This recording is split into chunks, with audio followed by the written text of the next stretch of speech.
Hello, my dear students. Welcome you guys to this amazing platform of NSmart. And in this section, we will be discussing about a very important topic for NEET, that is the mechanism of hormone action. तो इस concept को हम detail में समझेंगे, ठीक है? तो आपको पता होगा ये जो टॉपिक है, this topic is from your chapter chemical coordination and integration. तो डिटेल में पढ़ने से पहले एक बार देख लेंगे कि हॉर्मोन्स क्या होता है, हॉर्मोन्स का टाइप्स क्या होता है और उसके हिसाब से मैकेनिज्म कैसे कैसे होते हैं, ठीक है? तो फर्स्ट देखेंगे definition of hormone. So hormones are non-nutrient chemicals which act as intercellular messengers and are produced in trace amount.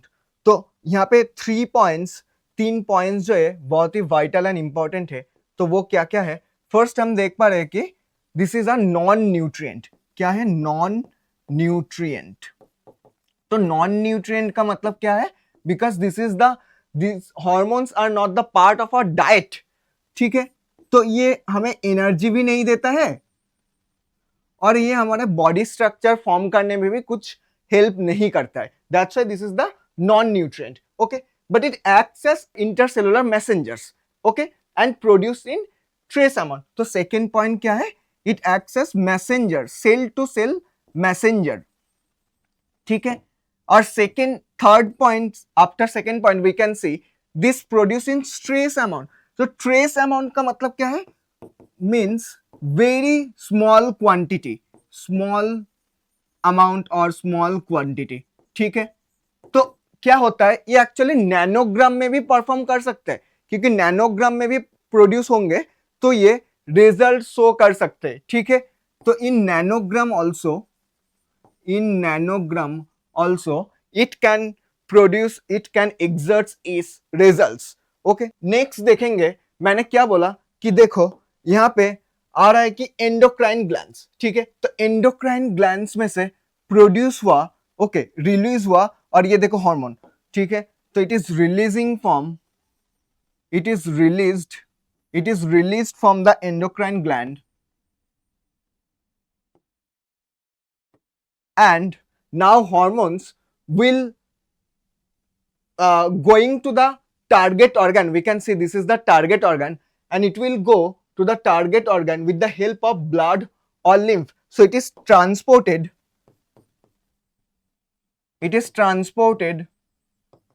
with the help of what? Blood or lymph, and finally it is exerts its effects where? कहां पे ये दिखा रहा है उनका effects, जो कि है टारगेट ऑर्गन, ठीक है? तो नेक्स्ट में हम समझेंगे कि एक एंडोक्राइन ग्लैंड का एग्जांपल लेंगे और यहाँ पे देखेंगे कौन सी टारगेट ऑर्गन में ये इफेक्ट शो कर रहे हैं, उसका रिजल्ट्स क्या क्या आ रहा है, ठीक है? तो ये समझ में आ गया. Next we will see that some types of hormones, okay? क्योंकि हॉर्मोन्स जो है उन्हें हमें समझने के लिए, हॉर्मोन्स का जो एक्शन है, हार्मोन एक्शन, वो जो मैकेनिज्म है, पहले उनको समझने के लिए हमें देखना पड़ेगा व्हाट आर द टाइप्स. और ये टाइप्स डिपेंड करता है उनका केमिकल नेचर पे, ठीक है? तो we can see types of hormone, mainly 2 types of hormones are there. One is water soluble hormone and second is lipid soluble hormone. तो यहीं पे हमें पता चल रहा है कि on the basis of chemical nature there are 2 types of hormone, ठीक है? तो यहाँ पे देख पा रहे कि water soluble hormones are of 2 types, that is the amino acid derivative and another one is the peptide और प्रोटीन हार्मोन्स. सो अमीनो एसिड डेरिवेटिव में क्या क्या एग्जाम हो सकता है, एक बार याद करके देखेंगे. That is the epinephrine and norepinephrine, ठीक है? तो एक हो गया epinephrine and second one is norepinephrine.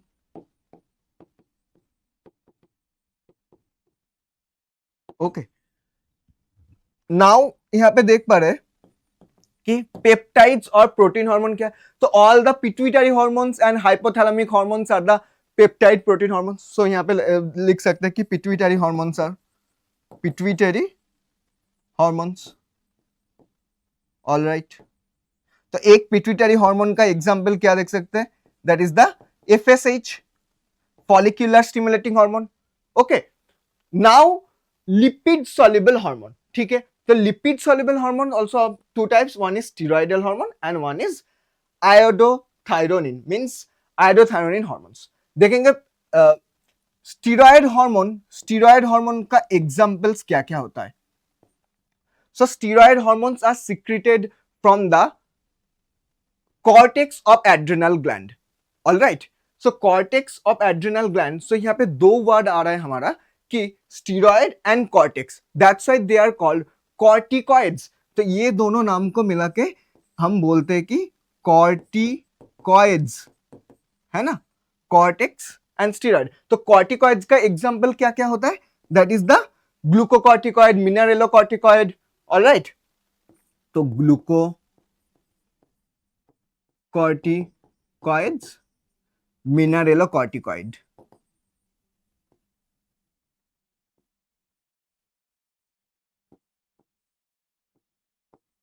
Alright, और क्या क्या होता है? मिनरेलोकॉर्टिकॉइड हो गया, और देखेंगे जो कि 6 कॉर्टिकॉइड होता है, means estrogen. Estrogen we can take the example, estrogen एक हो गया, ठीक है. और यहाँ पे आयोडोथायरोनिन हार्मोन्स का एग्जांपल क्या होगा? जो कि है thyroid hormones, that is the T3 and T4.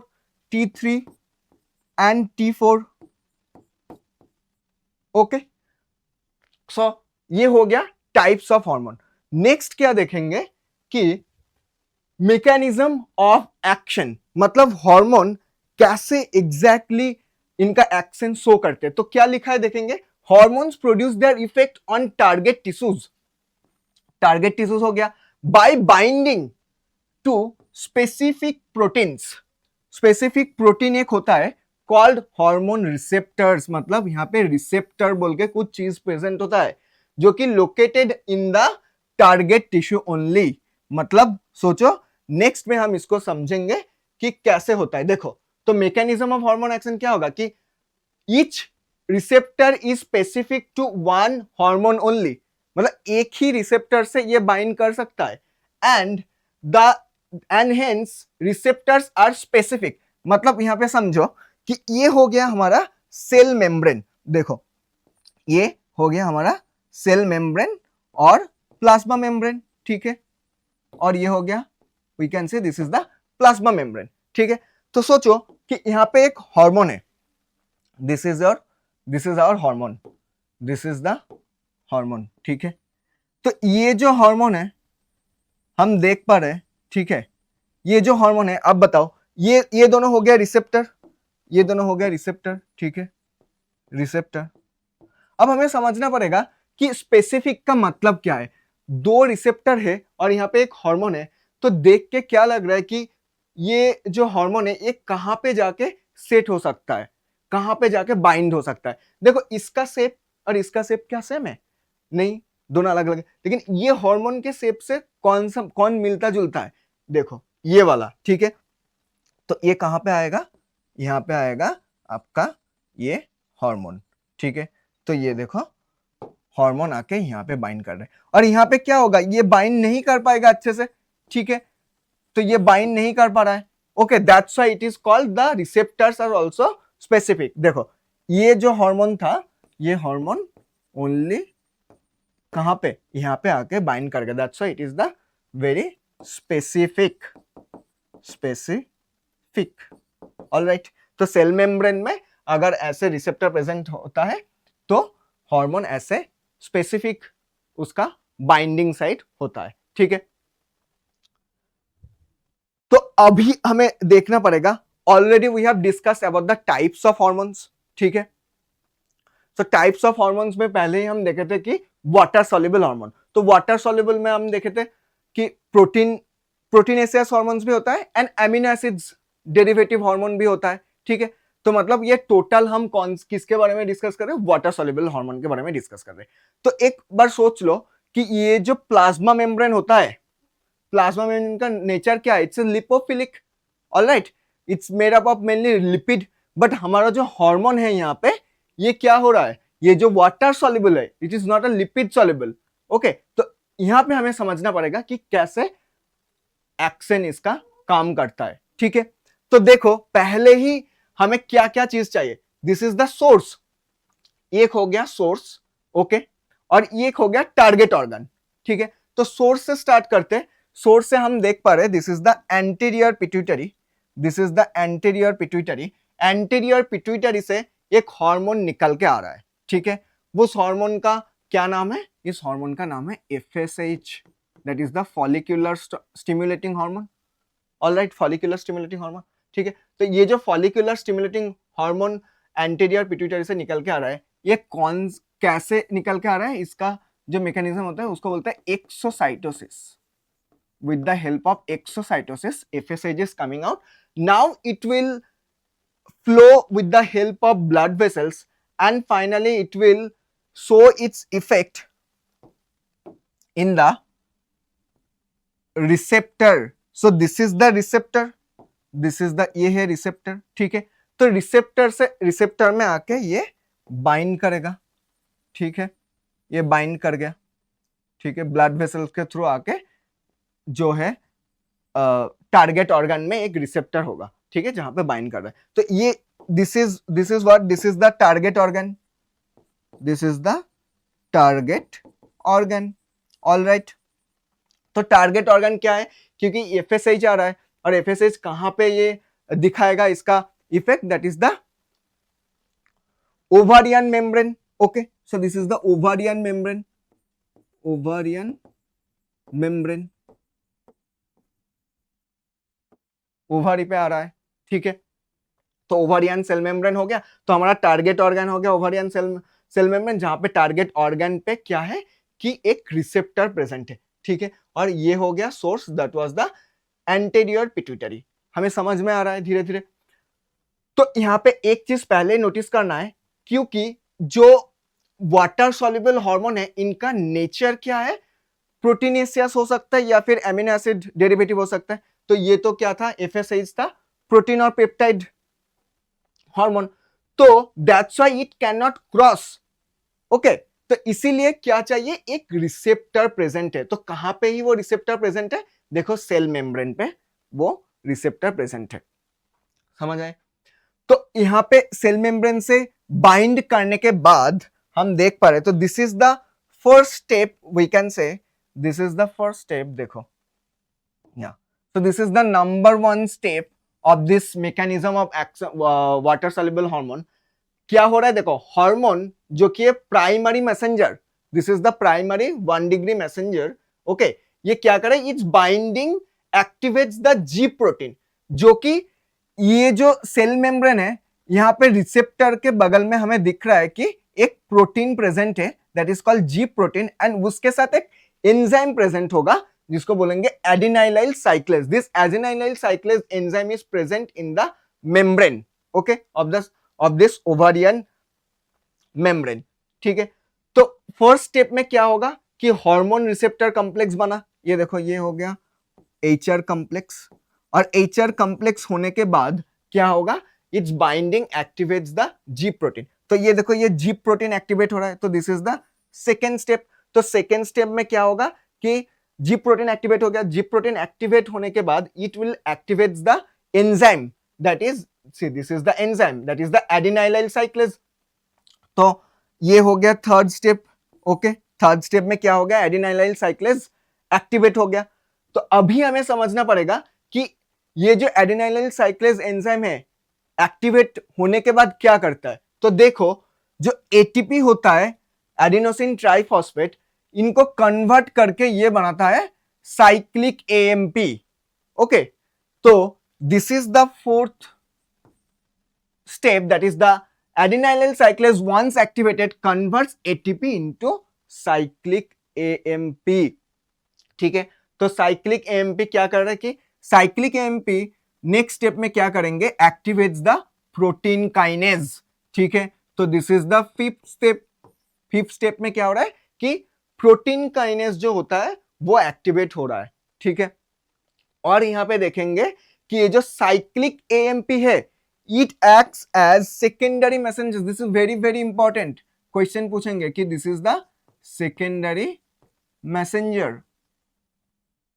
Alright, तो प्राइमरी मैसेंजर कौन था? द हार्मोन इटसेल्फ, जो कि सोर्स से आ रहा है, वो था प्राइमरी मैसेंजर। और सेकेंडरी मैसेंजर क्या है? That is the cyclic AMP, ठीक है। तो उसके बाद cyclic AMP activates protein kinase.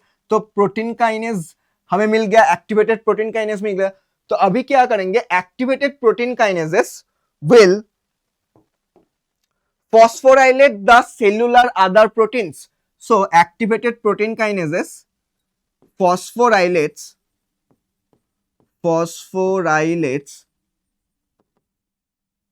other cellular proteins. ठीक है, तो हमें हम देख पा रहे हैं कि प्रोटीन से क्या बना, फॉस्फोराइलेटेड फॉर्म ऑफ प्रोटीन। ये देखो phosphorylated form of protein. So this is the sixth step. क्या है कि ये क्या होता है, phosphorylated form of protein usually एक एंजाइम ही होता है। ठीक है, उसके बाद देखो ये जो प्रोटीन फॉस्फोराइलेट हो गया, उसके बाद क्या करेंगे, जो कि है हमारा फिजियोलॉजिकल चेंजेस, मतलब हमारा हार्मोन का क्या था कि उनका फिजियोलॉजिकल चेंज करना है, तो उनका उद्देश्य था ना। तो क्या करेंगे कि catalyse metabolic and biochemical reactions and finally it will make some physiological changes, जो कि क्या करेंगे, ओवारियन सेल ग्रोथ होगा and growth of the ovarian follicles. तो एक बार मैं एक्सप्लेन कर देता हूं। फर्स्ट स्टेप में क्या हुआ, देखो कि हार्मोन आया और हार्मोन बाइंड किया रिसेप्टर से, जो कि है मेम्ब्रेन बाउंड रिसेप्टर। तो HR कॉम्प्लेक्स बना, मतलब हार्मोन रिसेप्टर कॉम्प्लेक्स हुआ।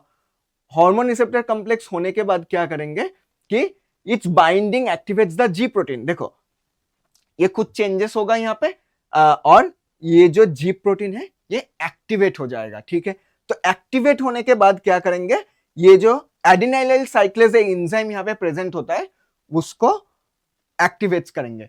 तो एक्टिवेटेड एडिनाइलाइल साइक्लेज क्या करेंगे, एटीपी जो होता है, एटीपी को कन्वर्ट करेंगे साइक्लिक एएमपी में। ठीक है, तो साइक्लिक एएमपी क्या करेंगे नेक्स्ट स्टेप में कि प्रोटीन काइनेज को एक्टिवेट करेंगे। उसके बाद क्या होगा कि एक्टिवेटेड प्रोटीन काइनेजेस क्या करेंगे, फॉस्फोराइलेट करेंगे, जो सेल में अदर्स आल्सो प्रोटीन्स होता है। ओके, बहुत सारा सेलुलर प्रोटीन्स होता है ना। तो next finally some physiological changes, जो कि बहुत बहुत इंपॉर्टेंट है कि ओवारियन फॉलिकल्स का ग्रोथ होगा एंड ओवारियन सेलुलर ग्रोथ होगा। So this is all about the mechanism of action of water soluble hormones. अभी नेक्स्ट क्या देखेंगे, so lipid soluble hormones left. So mechanism of action of lipid soluble hormone, so step by step देखते हैं। तो हमें यहाँ पे source हमने क्या लिया कि that is the endocrine gland, that is the ovary. और ये जो टारगेट ऑर्गन है वो कहां पे जाके इफेक्ट करेंगे, तो हम कर लेते हैं कि this is the target organ. आप बताओ टारगेट ऑर्गन क्या होगा। So this is the target organ, alright. तो टारगेट ऑर्गन क्या है यहाँ पे, uterine membrane, uterine membrane of cell. तो ये यूटेरस में जाके इफेक्ट शो करेंगे, है ना। तो देखेंगे यूटेरस जाने के बाद क्या होता है। देखो तो ओवरी से एक हार्मोन निकल के आया, ठीक है, रिलीज हुआ। सो उस हार्मोन एग्जांपल हमने क्या लिए है, एग्जांपल इज द ईस्ट्रोजन। तो ये कौन सा हार्मोन है, ये कौन सा हार्मोन है पता चला है, this is the estrogen. So released by developing follicles of ovary. तो ओवरी में जो डेवलपिंग फॉलिकल्स बन रहा है, तो वहां से हमें पता ही है ईस्ट्रोजन रिलीज होता है। तो ईस्ट्रोजन देखो ब्लड वेसल्स के थ्रू आया, कहां पे आया, देखो अभी क्या होगा अच्छे से समझो कि वहां पे हम देखें कि एक रिसेप्टर प्रेजेंट होता है, क्योंकि उनका नेचर क्या था, प्रोटीनेसियस था। बट इनका नेचर क्या है, हम क्या पढ़ रहे हैं कि lipid soluble. So it will easily can go through, it can cross the membrane. That's why मैंने क्या लिखा है कि estrogen being lipophilic in nature crosses the phospholipid bilayer। तो क्या हो रहा है, तो फर्स्ट स्टेप ये हमें मिल गया। हमारा फर्स्ट स्टेप क्या हो रहा है कि एस्ट्रोजन लिपोफिलिक होने की वजह से ये क्रॉस कर जाएगा, जो कि है हमारा प्लाज्मा मेम्ब्रेन और सेल मेम्ब्रेन। तो ओवर यूटेराइन सेल मेम्ब्रेन ये क्रॉस करके आ गया। नेक्स्ट स्टेप में क्या होगा कि ईस्ट्रोजन जो है वो डिफ्यूज करेंगे सेल के अंदर, ठीक है, सेल के अंदर वो डिफ्यूज कर जाएगा, ऑलराइट। और इनका जो रिसेप्टर कहां प्रेजेंट होता है, that is the inside the nucleus और साइटोप्लाज्म। ओके, तो यहां पे थर्ड स्टेप हम देख पा रहे हैं कि hormone receptor complex is forming here.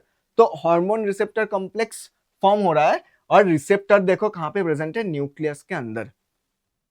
All right, so this is the intercellular receptor, yes और नॉट। ये जो हार्मोन रिसेप्टर कॉम्प्लेक्स है ये जीन एक्सप्रेशन को अल्टर करेंगे, दैट्स व्हाई मैंने क्या लिखा है कि activated hormone receptor complex altars the gene expression. मतलब क्या होगा, अभी डीएनए जो था न्यूक्लियस के अंदर उनका फॉर्म अल्टर होगा। तो देखा जाए कि this is the DNA, this is the DNA, okay.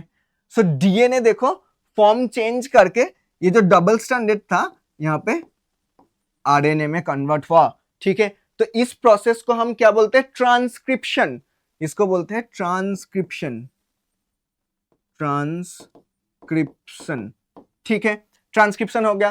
तो थर्ड स्टेप में हार्मोन रिसेप्टर कॉम्प्लेक्स बना, फोर्थ स्टेप में क्या हो रहा है कि जो जीन एक्सप्रेशन है वो अल्टर हो रहा है, और अल्टर होने के बाद तो अल्टरेशन ऑफ जीन एक्सप्रेशन, और अल्टर होने के बाद फर्स्ट क्या हुआ, फर्स्ट हुआ ट्रांसक्रिप्शन, ओके। ट्रांसक्रिप्शन से हमारे पास क्या बना, that is the RNA, okay, that is the single stranded RNA, okay. तो न्यूक्लियस के अंदर इतना ही हो गया कंप्लीट। उसके बाद न्यूक्लियस में जो आरएनए था वो बाहर निकल के आएगा, ये जो हमारा साइटोसॉल है। तो ये क्या है, this is the cytosol, this is the cytosol और साइटोप्लाज्म। तो ये पूरा क्या है, साइटोसॉल। तो ये जो आरएनए है ये बाहर निकल के आएगा, जो कि यहाँ पे अभी साइटोसॉल में प्रेजेंट है। और यहाँ पे क्या जुड़ेगा, यहाँ पे आ रहा है देखो राइबोसोम। तो राइबोसोम आएगा तो क्या होगा, प्रोटीन सिंथेसिस स्टार्ट होगा। तो प्रोटीन सिंथेसिस को हम क्या बोलते हैं, ट्रांसलेशन। तो translation is happening where, outside the translation, translation, ठीक है। तो ट्रांसलेशन क्या हो रहा है, outside the nucleus means where it is happening in the cytoplasm. तो ट्रांसक्रिप्शन होगा न्यूक्लियस के अंदर, और ये प्रोटीन सिंथेसिस हो रहा है साइटोसॉल और साइटोप्लाज्म के अंदर, ठीक है। तो क्या होगा, देखो न्यू प्रोटीन फॉर्म हो रहा है, ये जो न्यू प्रोटीन फॉर्म हुआ, ठीक है। तो ये न्यू प्रोटीन क्या करेंगे, फिजियोलॉजिकल चेंजेस में हेल्प करेंगे, जो कि मेन ऑब्जेक्टिव था इस हार्मोन का, ठीक है। तो क्या देखेंगे कि physiological response at cellular level, and finally इसका इफेक्ट क्या देख पा रहे हैं हम कि stimulates the proliferation and thickening of the endometrial lining. मतलब जो एंडोमेट्रियम होता है किसका, जो कि यूटेरस का एंडोमेट्रियम लेयर होता है, इसका थिकनिंग में ये जो ईस्ट्रोजन है ये फाइनली हेल्प करता है, ये सब प्रोसेस होने के बाद, ठीक है। तो एक चीज यहां पे नोटिस करो कि इसमें ना ये जो जीन ऑल्टरेशन, जीन एक्सप्रेशन ये सब है, this is very much time taking, okay, this is very much time taking, okay. क्योंकि जीन ऑल्टरेशन होने में ट्रांसक्रिप्शन, ट्रांसलेशन ये सब होने के बाद अगर जो हमें रिजल्ट मिल रहा है, जो कि thickening and proliferation of endometrial lining, इसमें टाइम लग जाता है, ठीक है।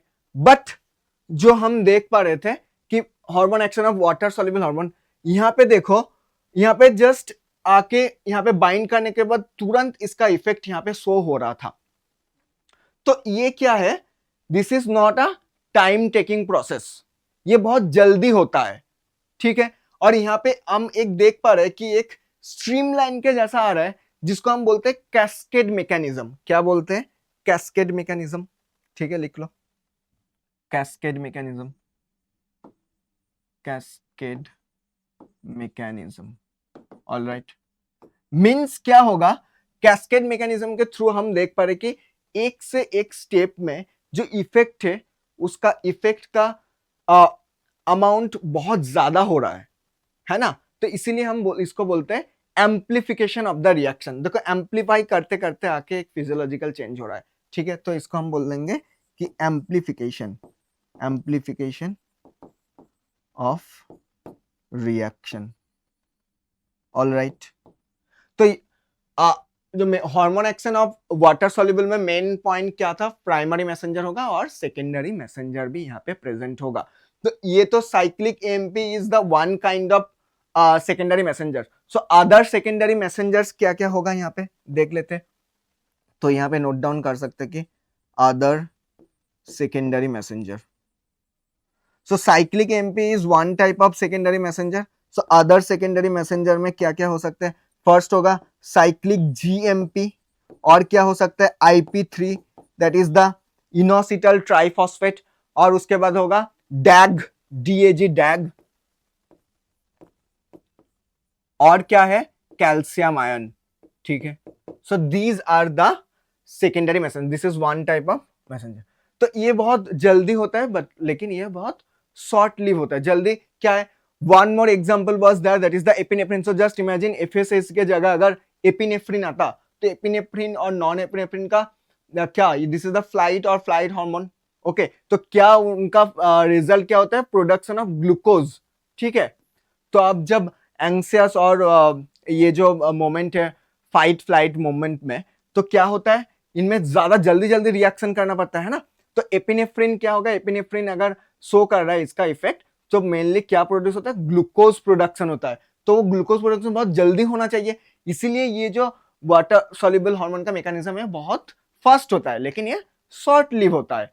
और वहां पे क्या होता है, वो टाइम लेता है लेकिन वो लॉन्ग लिव्ड होता है। तो हमारे पास दो डिफरेंसेस भी आ गया मेनली कि this is short lived, okay, and this one is mechanism of lipid soluble hormone, इनका मैकेनिज्म है दिस इज लॉन्ग लिव्ड, मतलब इसका इफेक्ट थोड़ा ज्यादा समय तक रहता है।